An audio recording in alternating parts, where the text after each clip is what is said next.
ಎಲ್ಲರಿಗೂ ನಮಸ್ಕಾರ. ನನ್ನ ಹೆಸರು ಡಾಕ್ಟರ್ ರೇವತಿ, ಆಯುರ್ವೇದ ವೈದ್ಯ ಹಾಗೂ ಯೋಗ ಶಿಕ್ಷಕಿ. ಇವತ್ತಿನ ಟಾಪಿಕ್ ಬಂದು ಹಾರ್ಮೋನಲ್ ಇಂಬ್ಯಾಲೆನ್ಸ್. ಅಂದ್ರೆ ನಾನು ಹಿಂದಿನ ಸಂಚಿಕೆಯಲ್ಲಿ ಹೇಳಿದ್ದೆ ನಿಮ್ಗೆ, ಅಂದ್ರೆ ಸ್ವಾಸ್ಥ್ಯ, ಹೆಲ್ತಿ ಇಂಡಿವಿಜುವಲ್ದು ಕ್ವಾಲಿಟೀಸ್ ಎಲ್ಲ ಏನೇನಿರುತ್ತೆ ಅಂತ ಹೇಳಿದ್ದೆ.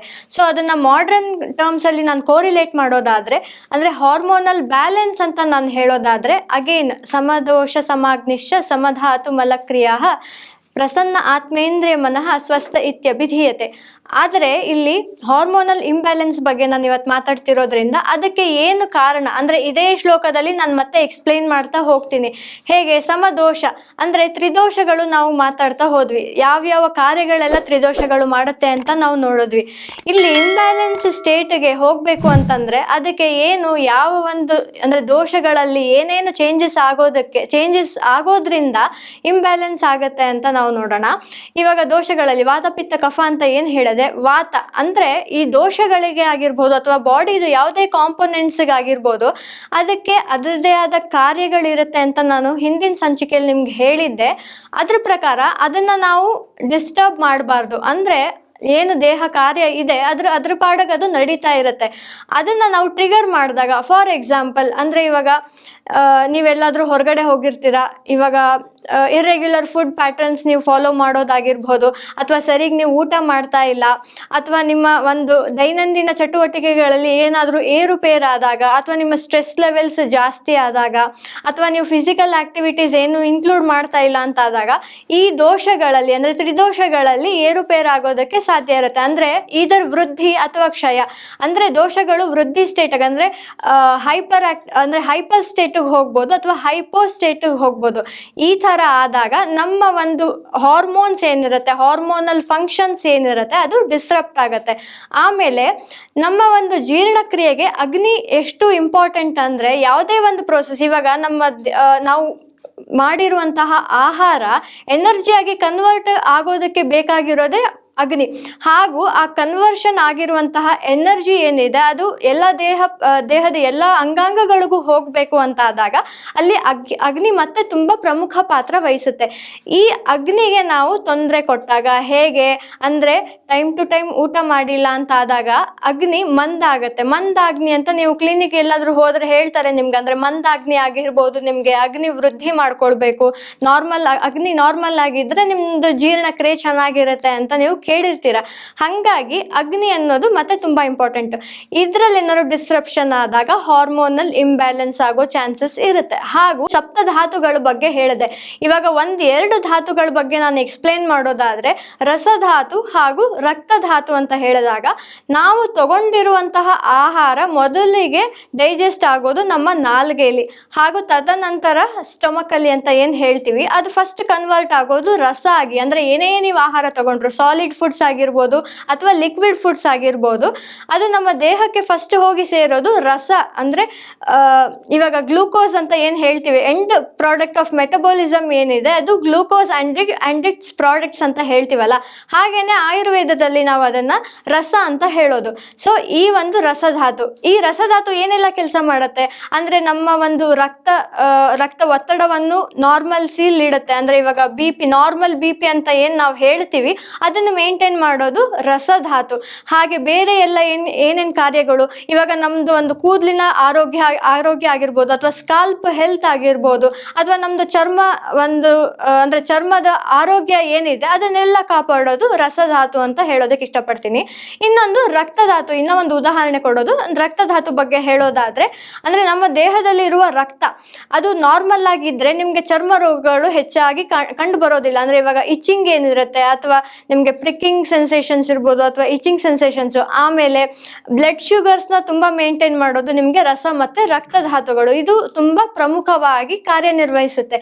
ಈ ಕಾರ್ಯವನ್ನು ನಾವು ಅದಕ್ಕೆ ಅಡೆತಡೆ ಮಾಡಿಕೊಟ್ರೆ, ಅಂದ್ರೆ ಹೇಗೆಲ್ಲ ಇವಾಗ ನೀವು ಮತ್ತೆ ತುಂಬಾ ಆಯಿಲಿ ಫುಡ್ಸ್ ತಿಂತೀರಾ, ಅಥವಾ ತುಂಬಾ ಬಿಸಿ ಆದ ಆಹಾರ, ಅದಿನ್ನ ಚೂರು ಆರಿರೋದು ಇಲ್ಲ, ಹಾಗೆ ಗುಳುಮ್ ಅಂತ ಸ್ವಾಹ ಮಾಡಿಬಿಡೋದು, ಆ ಥರ ಆಗಿರ್ಬೋದು.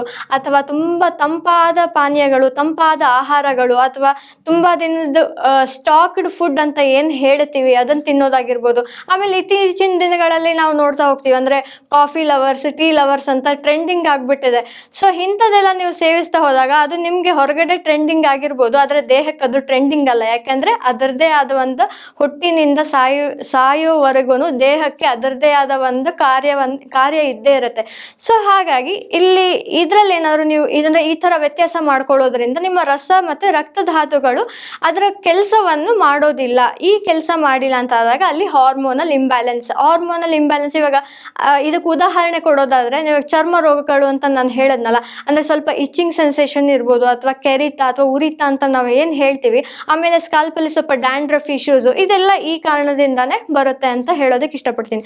ಆಮೇಲೆ ಮಲಕ್ರಿಯಾ ಅಂತ ಅಲ್ಲಿ ಹೇಳೋದಾದ್ರೆ, ಒಂದು ಉದಾಹರಣೆ ಕೊಟ್ಟು ಹೇಳೋದಾದ್ರೆ ಇದಕ್ಕೂ, ಇವಾಗ ಹಿಂದಿನ ದಿನ ನೀವು ತುಂಬಾ ಅಂದ್ರೆ ಏನು ಒಂದು ಬ್ಯಾಲೆನ್ಸ್ಡ್ ಡಯಟ್ ಅನ್ನೋದು ಮಾಡಿರ, ಅಥವಾ 10 ಗಂಟೆಗೆ ಏನಾದ್ರು ಊಟ ಮಾಡಿರ್ತೀರಾ, ಅಥವಾ 1 ವೀಕ್ ಇಂದ 10 o'clock ಊಟ ಮಾಡ್ತೀರಾ, 10:30 ಊಟ ಮಾಡ್ತಾ ಇದ್ದೀರಾ ಅಂತ ಆದಾಗ ಕೆಲವೊಂದು ಸಿಚುವೇಶನ್ ಅಲ್ಲಿ ಚೂರು ಕಾನ್ಸ್ಟಿಪೇಷನ್ ತರ ಆಗಿರ್ಬೋದು, ಅಥವಾ ಯೂರಿನ್ ಅಲ್ಲಿ ಯೆಲ್ಲೋ ಕಲರ್, ಅಥವಾ ನಿಮ್ಗೆ ಅಂದ್ರೆ ಇರ್ರೆಗ್ಯುಲರ್ ಪ್ಯಾಟರ್ನ್ ನೀವು ನೋಡ್ತಾ ಹೋಗ್ಬೋದು. ಮಲಕ್ರಿಯಾದಲ್ಲಿ ಹೀಗಾಯ್ತು, ಪ್ರಸನ್ನ ಆತ್ಮೇಂದ್ರಿಯ ಮನಃ ಸ್ವಸ್ಥ ಇತ್ಯಭಿಧೀಯತೆ, ಪ್ರಸನ್ನ ಆತ್ಮ ಇಂದ್ರಿಯ ಮನಃ, ಇಷ್ಟೆಲ್ಲ ಹೇಳ್ದೆ ಅಲ್ವಾ. ಇಲ್ಲಿ ಇನ್ನೊಂದು ಏನಾಗುತ್ತೆ, ಇದನ್ನ ನಾನು ಮಾಡರ್ನ್ ಟರ್ಮ್ಸ್ ಅಲ್ಲಿ ಎಕ್ಸ್ಪ್ಲೇನ್ ಮಾಡೋದಕ್ಕೆ ಇಷ್ಟಪಡ್ತೀನಿ, ಈ ಒಂದು ಇಂಬ್ಯಾಲೆನ್ಸ್ ಹೇಗೆ ಕ್ರಿಯೇಟ್ ಆಗುತ್ತೆ ಅನ್ನೋದನ್ನ. ಪ್ರಸನ್ನ ಆತ್ಮ ಇಂದ್ರಿಯ ಮನಃ ಅಂದ್ರೆ ಇಲ್ಲಿ ಮೈಂಡ್, ಬಾಡಿ ಅಂಡ್ ಸೋಲ್ ಅಂತ ನಾವ್ ಏನ್ ಹೇಳ್ತೀವಿ ಕಾನ್ಸೆಪ್ಟ್ಸ್, ಅದನ್ನ ಇಲ್ಲಿ ನಾವು ತಗೊಳ್ತಾ ಹೋಗೋಣ.